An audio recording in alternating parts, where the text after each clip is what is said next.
दोस्तों, कैसे हैं आप सब। मैं प्रवीण फिर से हाजिर हूं एक और नई नवेली कहानी के साथ। उम्मीद करता हूं कहानी आपको बहुत पसंद आएगी। तो देर किस बात की, चलिए शुरू करते हैं।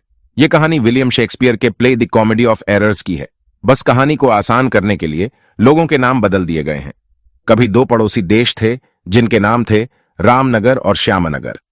पड़ोसी होने के बावजूद दोनों देशों के बीच गहरी तकरार थी और दोनों देशों के राजा आपस में कट्टर दुश्मनी का भाव रखते थे। यहां तक कि नागरिकों को भी एक दूसरे के देश में जाने की आज्ञा न थी। इसके लिए सख्त कानून बनाया गया था। इस कानून के मुताबिक अगर रामनगर का कोई नागरिक श्यामनगर की सीमा में पकड़ा जाता था तो उसे 1000 रुपये का जुर्माना भरना पड़ता था।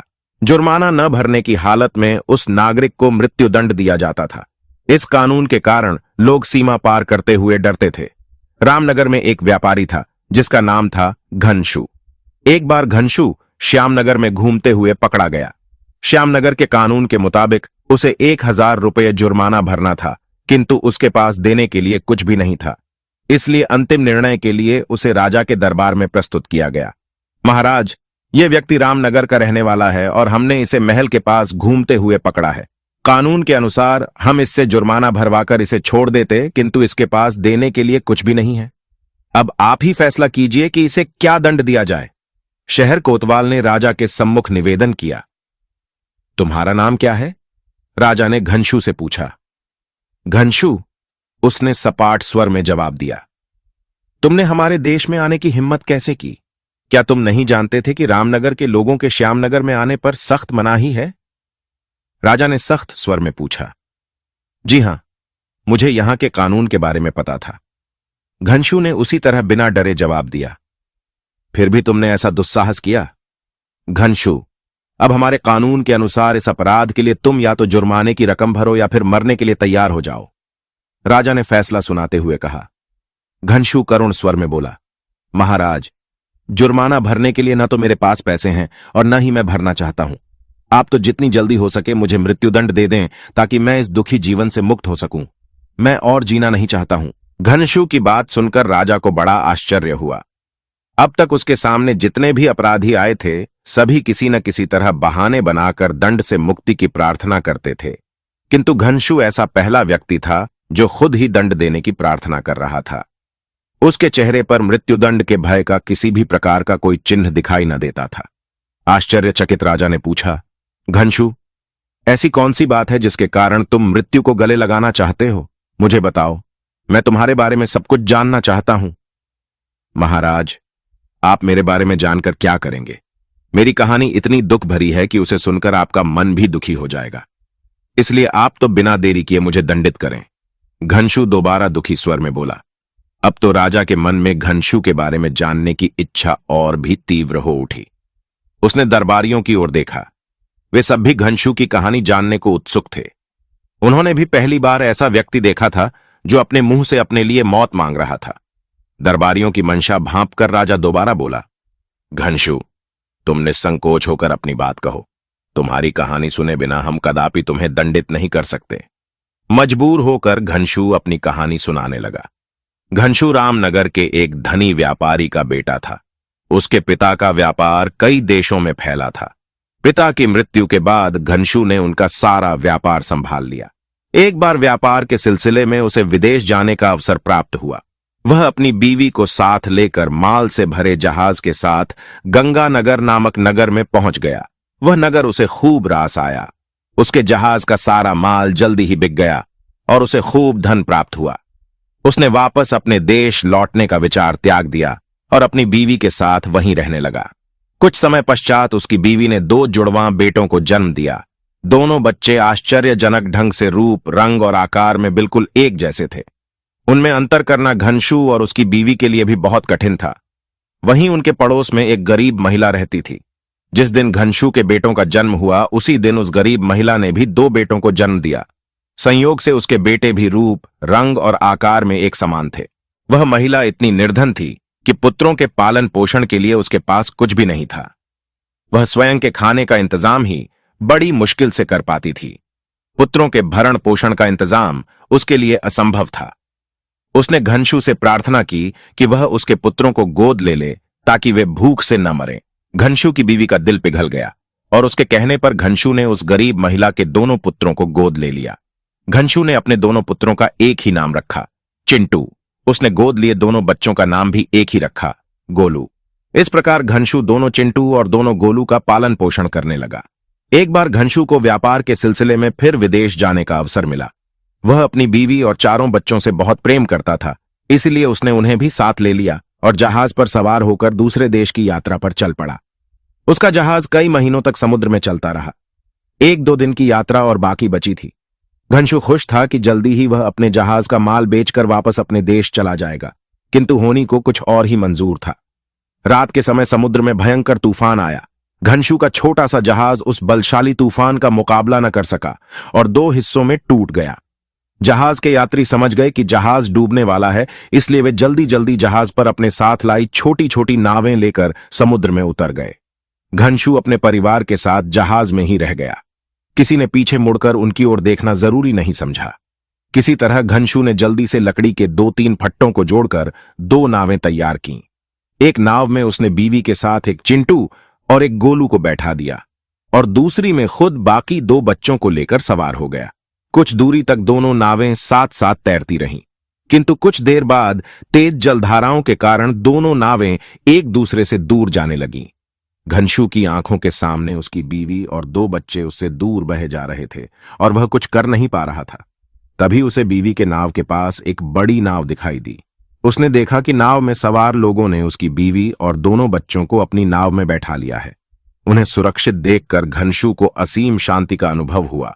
कुछ देर बाद उसे भी एक नाव ने उसके दोनों के बच्चों के साथ सुरक्षित बचा लिया, परंतु उसके बाद वह अपनी बीवी और उसके साथ गए 2 बच्चों से बिछुड़ गया।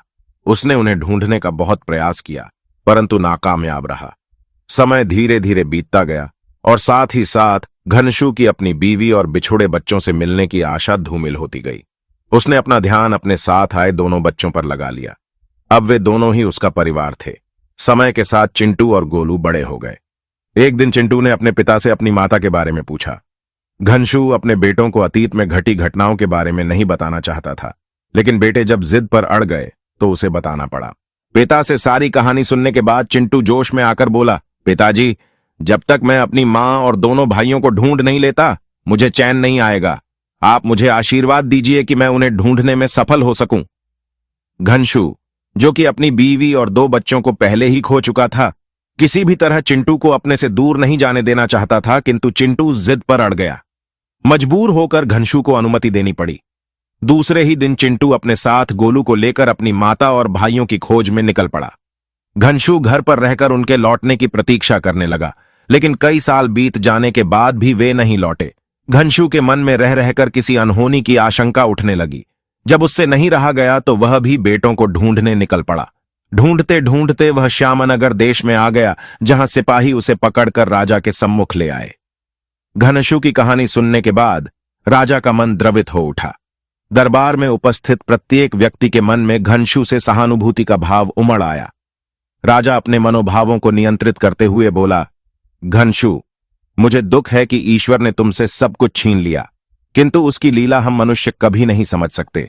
हम सब उससे प्रार्थना करते हैं कि वह शीघ्र ही तुम्हें तुम्हारे परिवार से मिलाए। फिर भी मैं कानून को नहीं बदल सकता, किंतु राजा होने के नाते तुम्हें 1 दिन की मोहल्लत दे सकता हूं। इस 1 दिन में तुम कहीं से भी जुर्माने की रकम का इंतजाम करो, उसके तुम आजाद हो। राजा का फैसला सुनकर घनशू को कोई खुशी नहीं हुई। यह शहर उसके लिए बिल्कुल अनजाना था। यहां वह 1 दिन तो क्या, 1 महीने में भी 1000 रुपये इकट्ठे नहीं कर सकता था। अगर कोई दया करके उसके जुर्माने की रकम भर भी दे तो भी अपने परिवार के बिना उसे अपना जीवन व्यर्थ प्रतीत हो रहा था। उसने एक बार और अंतिम प्रयास करने का निश्चय किया। वह जुर्माने का इंतजाम करने की चिंता छोड़ एक बार फिर अपने बेटों को खोजने शहर की गलियों में निकल पड़ा। उधर सालों पहले घनशू की बीवी और 2 बच्चों को जिन नाविकों ने डूबने से बचाया था, वे श्यामनगर देश के इसी शहर के थे। वे अपने साथ उन्हें भी इसी शहर में ले आए थे। शहर के एक दयालु और धनवान आदमी ने दोनों बच्चों को गोद ले लिया था। उसने अपने पुत्रों की तरह उनका लालन पालन किया, खूब पढ़ाया लिखाया और उनकी हर सुख सुविधा का ध्यान रखा। जवान होने पर दोनों ही लड़के अर्थात बड़े चिंटू और गोलू सेना में उच्च पदों पर नियुक्त हो गए। दोनों ने शहर की ही सुंदर और कुलीन लड़कियों से विवाह कर लिया और सुखपूर्वक अपना जीवन व्यतीत कर रहे थे। उन्हें बिल्कुल भी खबर नहीं थी कि उनके पिता और 2 भाई भी इस दुनिया में जीवित हैं। संयोग से जिस दिन घनशू को बंदी बनाया गया, उसी दिन छोटे चिंटू और गोलू भी भटकते भटकते श्यामनगर के इसी नगर में आ पहुंचे। वहां उन्हें पता चला कि श्यामनगर में गैरकानूनी ढंग से घुसने के कारण एक व्यक्ति को पकड़ा गया है। उन्हें इस बात का सपने में भी भान नहीं था कि वह व्यक्ति और कोई नहीं बल्कि उनका अपना पिता घनशू है। उन्हें इस शहर में अपनी माता और भाइयों की खोज करनी थी, इसलिए कुछ दिन यहां ठहरने का निश्चय करके वे एक सराय में पहुंचे। सराय के मालिक ने उनसे परिचय पूछा तो उन्होंने खुद को श्यामनगर का ही नागरिक बताया। उसने उन्हें रहने के लिए सराय का एक कमरा दे दिया। कुछ देर बाद चिंटू ने आवश्यक सामान लाने के लिए गोलू को बाजार भेजा। गोलू के जाने के कुछ देर बाद वह भी बाजार में घूमने निकल पड़ा। अभी वह सराय से थोड़ी ही दूर पहुंचा था कि उसे सामने से गोलू आता हुआ दिखाई पड़ा। वह तेज तेज कदमों से चलता हुआ उसी की ओर आ रहा था। चिंटू सोच में पड़ गया कि मैंने तो इसे बाजार से सामान लाने भेजा था, किंतु यह इतनी जल्दी कैसे लौट आया। फिर उसने गौर किया कि गोलू के हाथ तो खाली हैं, उसके हाथ में कोई भी सामान नहीं है। इससे पहले कि चिंटू गोलू से कुछ कहता, गोलू बड़ी नम्रता से चिंटू से बोला, कप्तान साहब, आप यहां क्या कर रहे हैं? चलिए, घर चलिए, आपकी बीवी भोजन के लिए आपकी प्रतीक्षा कर रही हैं। गोलू की अजीबोगरीब बातें सुनकर चिंटू चौंका, फिर क्रोधपूर्वक बोला, गोलू, तुम्हारा दिमाग तो खराब नहीं हो गया? ये कैसी अजीब बातें कर रहे हो? जब मेरी शादी ही नहीं हुई तो किसकी बीवी, कैसी बीवी? और तुम तो बाजार से सामान लाने गए थे लेकिन तुम्हारे हाथ खाली हैं। ये क्या मजाक है? इस बार गोलू चौंकते हुए बोला, मैं भला आपसे मजाक क्यों करूंगा कप्तान साहब? आपकी बीवी भोजन के लिए बुला रही हैं तो कृपा करके घर चलिए। और आप किस सामान की बात कर रहे हैं? आपने मुझसे कौन सा सामान लाने के लिए कहा था? अब तो चिंटू का गुस्सा और भी बढ़ गया। अच्छा, तो अब तुम्हें यह भी याद नहीं है कि मैंने तुम्हें क्या सामान लाने को कहा था? मजाक की भी हद होती है गोलू। अब जाकर चुपचाप अपना काम निपटाओ, समझे? और ये बार बार बीवी बीवी क्या लगा रखा है? मेरी कोई बीवी नहीं है।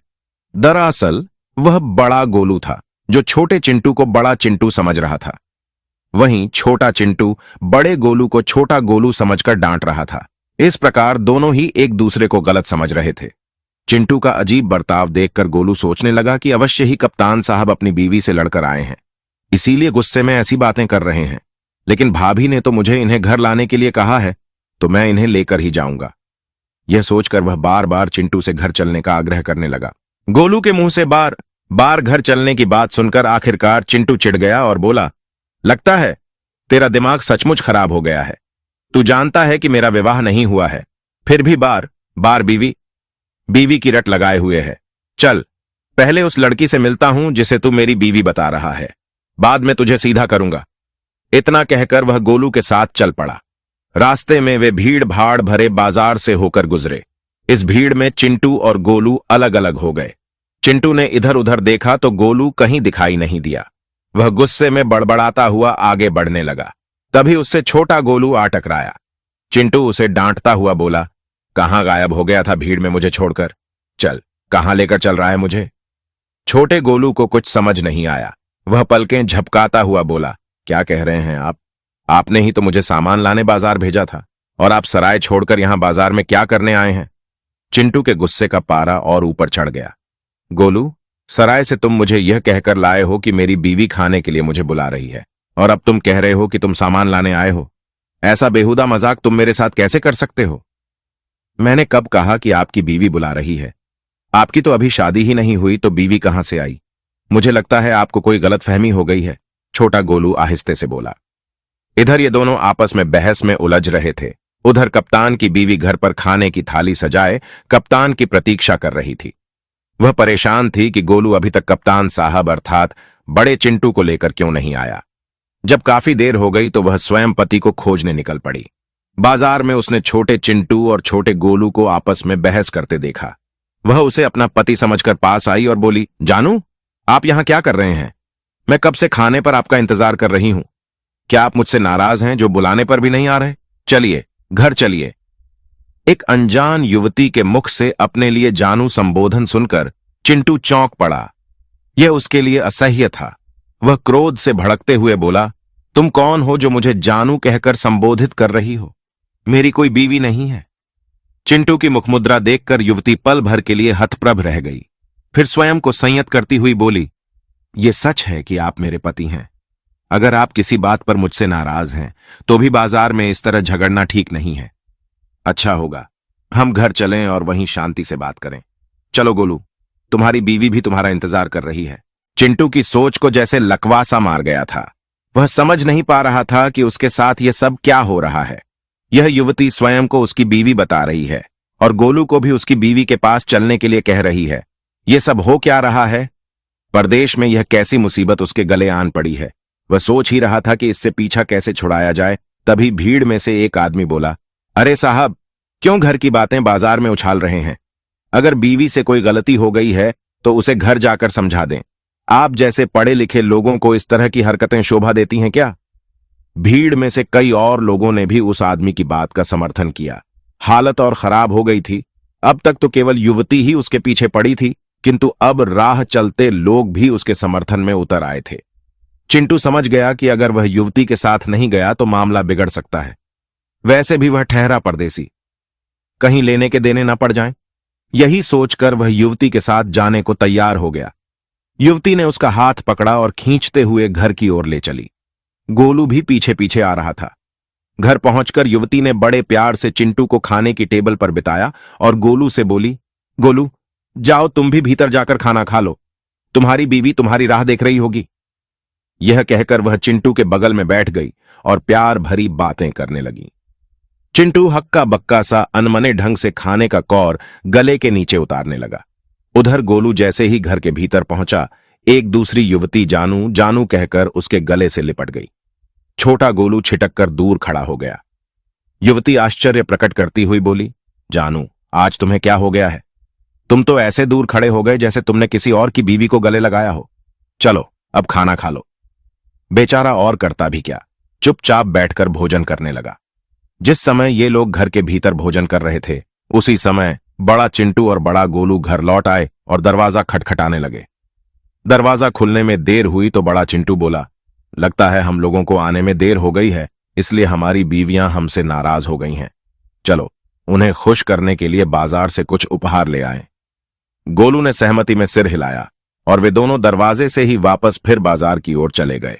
इधर भोजन करने के बाद छोटा चिंटू और छोटा गोलू वहां से निकल भागने की बात सोचने लगे। दोनों स्त्रियां जब गहरी नींद में सो गईं तो वे चुपके से वहां से निकल आए। अभी छोटा चिंटू थोड़ी दूर ही निकला था कि एक सुनार उससे टकरा गया। वह मुस्कुराते हुए उसके पास आया और एक डिब्बा उसके हाथ में पकड़ाते हुए बोला, लीजिए कप्तान साहब, अपनी अमानत संभालिए। मैं इसे देने के लिए आपके घर ही जा रहा था। अच्छा हुआ आप यहीं मिल गए। ऐसा सुंदर सोने का हार आपको शहर में दूसरा नहीं मिलेगा। आप इसकी कीमत दुकान पर ही भिजवा देना। इतना कहकर सुनार चला गया। चिंटू डिब्बा हाथ में लिए हैरान सा खड़ा हुआ था। बार बार उसके दिमाग में सुबह से घटित होने वाली घटनाएं घूम रही थीं। वह इस शहर में पहली बार आया था, लेकिन यहां हर कोई उसके साथ ऐसे व्यवहार कर रहा था जैसे वह उसे वर्षों से जानता हो। यह सुनार भी इतना बेशकीमती हार उसे बिना जान पहचान के सौंपकर चला गया। वह खड़ा खड़ा सोच ही रहा था कि तभी वहां से एक बुढ़िया गुजरी। चिंटू को देखते ही वह आशीर्वाद देते हुए बोली, बेटा, भगवान तुम्हें लंबी उम्र दे। आज तुम्हारे कारण ही मेरा बेटा निर्दोष साबित होकर छूटा है। बुढ़िया के जाने के बाद एक युवक उसके पास आया और उससे परिचितों की तरह मिला। इतने में एक व्यक्ति ने आकर अपने बेटा की शादी का निमंत्रण पत्र उसके हाथ में दिया और परिवार सहित समारोह में आने का आग्रह किया। वह व्यक्ति अभी गया ही था कि एक और व्यक्ति ने आकर उसके हाथों में मुहरों से भरी एक थैली थमा दी और कृतज्ञतापूर्वक बोला, कप्तान साहब, आपने समय पर मेरी मदद करके मुझे उबार लिया, वरना मैं तो बर्बाद हो जाता। यह लीजिए, आपका धन स्वीकार कीजिए। यह सब क्या हो रहा था? चिंटू की कुछ समझ में नहीं आ रहा था। दरअसल बड़ा चिंटू इसी शहर पला बड़ा था, इसलिए शहर के अधिकांश व्यक्ति उसे बहुत अच्छी तरह से जानते पहचानते थे। छोटे चिंटू की शक्ल हूबहू अपने भाई से मिलती थी, इसलिए सभी उसे बड़ा चिंटू अर्थात कप्तान साहब समझ रहे थे। अभी कुछ ही कदम आगे बढ़ा था कि एक लड़की उसके पास आकर बड़े दुलार से बोली, भैया, आपने मेरा हार बनवा दिया। लाइए, कहां है मेरा हार? मैं कितनी बेचैनी से उसकी प्रतीक्षा कर रही थी। अच्छा, तो इस डिब्बे में है मेरा हार। यह कहकर वह लड़की चिंटू के हाथों से डिब्बा लेने लगी तो चिंटू अपने गुस्से को काबू न कर सका। लगभग चीखते हुए बोला, मैं कल ही इस शहर में आया हूं और एक ही दिन में यहां मेरे इतने रिश्तेदार पैदा हो गए। कोई खुद को मेरी बीवी बताती है तो कोई बहन। सच सच बताओ, तुम कौन हो? मुझे ऐसा क्यों लग रहा है कि तुम सब मिलकर मुझे ठगना चाहते हो? यह कहकर चिंटू वहां से तेजी से निकल गया। लड़की ने सोचा कि किसी सदमे के कारण उसका भाई उसे पहचान नहीं पा रहा है। वह उसी समय तेजी से घर की ओर भागी और चिंटू की बीवी से रोते रोते बोली, भाभी, भैया पागल हो गए हैं। उन्होंने मुझे पहचानने से इनकार कर दिया। चिंटू की बीवी उसे धीरज बंधाती हुई बोली, ये तुम क्या कह रही हो? कहां मिले तुम्हें कप्तान साहब? शायद तुम ठीक कह रही हो। आज उन्होंने बाजार में मुझे भी पहचानने से इनकार कर दिया था। न जाने कैसी बहकी बहकी बातें कर रहे थे। बार बार कह रहे थे कि मैं शहर में नया आया हूं, तुम मुझे फंसाने की कोशिश कर रही हो। लड़की बोली, भैया अभी अभी बाजार की ओर गए हैं, आप जल्दी से जाकर उन्हें घर ले आइए, कहीं पागलपन में कुछ उल्टा सीधा न कर बैठें। कप्तान की बीवी तुरंत बाजार की ओर भागी। उस समय बड़ा चिंटू अर्थात कप्तान सुनार की दुकान पर उपहार खरीदने पहुंचा। उसे ही सुनार बोला, क्या बात है कप्तान साहब, कुछ और चाहिए क्या, या फिर हार के पैसे चुकाने आए हैं? इतनी भी क्या जल्दी थी? यह सुनते ही बड़ा चिंटू चौंका। आश्चर्य से बोला, कौन सा हार? मैंने तुमसे कौन सा हार लिया है? सुनार बोला, अरे साहब, इतनी जल्दी भूल गए? अभी थोड़ी देर पहले ही तो मैंने आपको सोने का हार दिया था। थोड़ी देर पहले? क्या बात कर रहे हो तुम? बड़ा चिंटू बोला, आज ये हमारी पहली मुलाकात है, लगता है तुम्हें कोई गलत फहमी हुई है। कप्तान साहब, ऐसा मजाक अच्छा नहीं है, मैंने खुद अपने हाथों से आपको वह हार सौंपा है। सुनार उत्तेजित स्वर में बोला। अब बड़े चिंटू ने हार लिया हो तो वह स्वीकार करे। दोनों में बहस होने लगी। कीमती हार का मामला था, सो बात पुलिस तक पहुंच गई। थानेदार ने पकड़कर दोनों को हवालात में बंद कर दिया। उधर कप्तान की बीवी उसे खोजती हुई सुनार की दुकान पर पहुंची। वहां उसे पता चला कि उसके पति को पुलिस पकड़कर ले गई है। वह भागी भागी थाने पहुंची और थानेदार से बोली, मेरे पति बिल्कुल निर्दोष हैं, वे कोई अपराध नहीं कर सकते। आज सुबह से वे अजीब सा व्यवहार कर रहे हैं, लगता है उन्हें पागलपन का दौरा पड़ा है, इसी वजह से उनसे कोई भूल हो गई होगी। आप उन्हें छोड़ दीजिए ताकि मैं उनका इलाज करवा सकूं। थानेदार को उसकी बातों पर विश्वास हो गया और उसने कप्तान को छोड़ दिया। कप्तान की बीवी उसे घर लेकर आई और नौकरों से बोली, कप्तान साहब को तुरंत रस्सियों और जंजीरों से बांधकर एक कमरे में बंद कर दो, वे पागल हो गए हैं, मैं डॉक्टर को बुलाकर उनका इलाज करवाती हूं। चिंटू चिल्ला चिल्लाकर कहता रहा कि वह पागल नहीं है, किंतु किसी ने उसकी एक न सुनी। उसे पकड़कर एक कमरे में बंद कर दिया गया और उसकी बीवी डॉक्टर को लेने चली गई। जब वह डॉक्टर को लेकर घर की ओर लौट रही थी, तभी उसने बाजार में छोटे चिंटू को देखा। उसने समझा कि उसका पति किसी तरह खुद छुड़ाकर भाग आया है। वह तुरंत चिल्लाकर डॉक्टर से बोली, डॉक्टर साहब, वे रहे मेरे पति। फिर आवाज लगाती हुई चिंटू की ओर दौड़ी, कप्तान साहब, कप्तान साहब। छोटे चिंटू ने यह आवाज सुनी और कप्तान की बीवी को अपनी ओर भागते देखा। यह देखते ही उसके होश उड़ गए। वह समझ गया कि यह स्त्री फिर उसे अपने साथ अपने घर ले जाएगी। वह सिर पर पांव रखकर वहां से भागने लगा। उसे भागते देखकर कप्तान की बीवी चिल्लाई, पकड़ो उन्हें, भगवान के लिए कोई पकड़ो उन्हें, वे पागल हैं। छोटा चिंटू अपने लिए पागल शब्द सुनकर और भी घबरा गया। वह और भी तेजी से भागा और जाकर एक मंदिर में जा छिपा। मंदिर में एक पुजारिन रहती थी।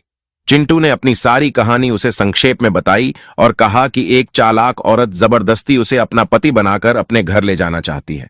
वह पुजारिन के पैरों में गिर पड़ा और रोते हुए बोला, मां, उस दुष्ट औरत से मेरी रक्षा करो। मां। संबोधन सुनते ही पुजारिन के मन में प्रेम और ममता का सागर उमड़ आया। उसने चिंटू के सिर पर हाथ फेरते हुए कहा, घबराओ नहीं बेटा, वह तुम्हारा कुछ नहीं बिगाड़ पाएगी। तुम जाकर पास वाले कमरे में छिप जाओ, मैं सब संभाल लूंगी। छोटा चिंटू दौड़कर साथ वाले कमरे में जा छिपा। तभी कप्तान की बीवी मंदिर में आई और पुजारिन से कहने लगी, माताजी, मेरे पति भागते हुए इसी तरफ आए हैं, आपने उन्हें जरूर देखा होगा। कृपया बताइए वे कहां हैं? उनकी मानसिक दशा ठीक नहीं है, मैं उन्हें घर ले जाना चाहती हूं। पुजारिन उसे समझाते हुए कहने लगी, बेटी, वह तुम्हारा पति नहीं है, तुम्हें जरूर कोई गलत फहमी हुई है, मैं उसे तुम्हारे हवाले कदापि नहीं कर सकती, तुम यहां से चली जाओ। किंतु कप्तान की बीवी जिद पर अड़ गई कि वह अपने पति लिए बिना वहां से नहीं लौटेगी। उसने जोर जोर से रोना शुरू कर दिया। उसका रोना सुनकर वहां भीड़ लगने लगी। लोग आपस में कानाफूसी करने लगे। अब तक कप्तान के पागल होने की बात पूरे नगर में फैल चुकी थी। एक तरह से सारे शहर में हड़कंप मच गया था। उधर राजा ने घनशू को जुर्माना अदा करने के लिए जो समय सीमा दी थी वह समाप्त हो रही थी। वह जुर्माना नहीं भर पाया था, इसलिए राजा ने उसे फांसी पर चढ़ाने का निश्चय कर लिया था। लेकिन उस देश का नियम था कि फांसी की सजा राजा की मौजूदगी में ही दी जाती थी, इसलिए राजा को फांसी के समय फांसी घर में पहुंचना आवश्यक था। संयोग से वह फांसी घर उस मंदिर के पास ही बना हुआ था जहां पुजारिन और कप्तान की बीवी के बीच विवाद चल रहा था। आसपास खड़ी भीड़ तमाशे का आनंद ले रही थी। उधर बड़ा चिंटू घर पर नौकरों को चकमा देकर भाग निकला था और नौकर उसका पीछा कर रहे थे। उनकी नजरों से बचने के लिए वह मंदिर के पास खड़ी उस तमाशबीन भीड़ में जा घुसा। तभी कप्तान की बीवी की नजर उस पर पड़ गई। वह प्रसन्न होकर चिल्लाई, मुझे मेरे पति मिल गए, मुझे मेरे पति मिल गए। चिंटू को देखकर पुजारिन भी चकित रह गई। उसने तो उसे कमरे में छिपाया था और दरवाजा बंद था जिसके बाहर वह खड़ी हुई थी, फिर यह बाहर कैसे आ गया? वह हैरान परेशान सी कमरे के भीतर गई तो छोटा चिंटू वहां मौजूद था। वह उसे लेकर बाहर आ गई। छोटे चिंटू के बाहर आते आसपास खड़े लोग अवाक रह गए। कप्तान की बीवी कभी अपने पति को देखती तो कभी पुजारिन के साथ खड़े चिंटू को। उसका चेहरा घबराहट और आश्चर्य के मारे पीला पड़ गया था। दो सर्वथा अपरिचित व्यक्तियों के रूप रंग, चेहरे, कदकाठी हूबहू एक समान कैसे हो सकते हैं? सभी लोग इन दोनों हमशक्लों का रहस्य जानने को उत्सुक हो रहे थे, किंतु किसी को कुछ समझ नहीं आ रहा था। तभी राजा का काफिला मंदिर के सामने से गुजरा। वे लोग घनशू को फांसी चढ़ाने ले जा रहे थे। सबसे आगे कैदियों की वेशभूषा में घनशू चल रहा था। छोटे चिंटू ने जब अपने पिता को देखा तो वह तुरंत पहचान गया और दौड़कर उनके गले लग गया। बेटा को देखकर घनशू की आंखों से भी अश्रुधारा बह निकली। बड़ा चिंटू अपनी बीवी के साथ दूर खड़ा यह सब देख रहा था। उसने होश संभालने के बाद कभी अपने पिता को नहीं देखा था, इसलिए उसके द्वारा घनशू को पहचानने का सवाल ही नहीं था। लेकिन पिता बेटा के इस मिलन को देखकर राजा सारी बात समझ गया, क्योंकि वह घनशू के मुंह से उसकी पूरी कहानी सुन चुका था। वह समझ गया कि कप्तान चिंटू और कोई नहीं बल्कि घनशू का समुद्री तूफान में खोया हुआ बेटा है। उसने बड़े चिंटू को अपने पास बुलाया और घनशू की पूरी कहानी सुनाई। अब कप्तान चिंटू भी भावुक हो उठा और अपने पिता के गले से लग गया। तभी पास खड़ी बुढ़िया पुजारिन, जो इतनी देर से घनशू के चेहरे को गौर से देखे जा रही थी, रोते हुए आई और घनशू से बोली, स्वामी, आप कहां चले गए थे? मेरे बेटे भी मुझसे दूर न जाने कहां चले गए। मैं आपकी अभागी बीवी हूं जो आपके वियोग में तड़प तड़प कर दिन गुजार रही हूं। घनशू ने बुढ़िया पुजारिन की ओर गौर से देखा तो तुरंत पहचान गया कि वह उसकी खोई हुई बीवी है। उसकी खुशी का ठिकाना नहीं रहा। तभी दोनों गोलू भी वहां आ गए। घनशू और उसकी बीवी ने उन दोनों को भी गले से लगा लिया। एक बिछुड़े हुए परिवार का पुनर्मिलन हो गया। कप्तान की बीवी भी पूरी बात समझ चुकी थी। वह भी जाकर अपने सास ससुर के गले से लग गई। फिर कप्तान चिंटू ने राजा से प्रार्थना की कि वह पूरा जुर्माना भरने के लिए तैयार है। कृपा करके उसके पिता को छोड़ दिया जाए। लेकिन राजा ईश्वर की इस लीला को देखकर इतना चकित था कि उसने बिना जुर्माना लिए ही घनशू को मुक्त कर दिया। इसके बाद पूरा परिवार खुशी खुशी एक साथ रहने लगा। कहानी पसंद आई हो तो दिल खोल के लाइक, शेयर कर दो और सब्सक्राइब करके सपोर्ट करो। मिलते हैं अगली वीडियो में। तब तक के लिए हंसते रहिए, मुस्कुराते रहिए।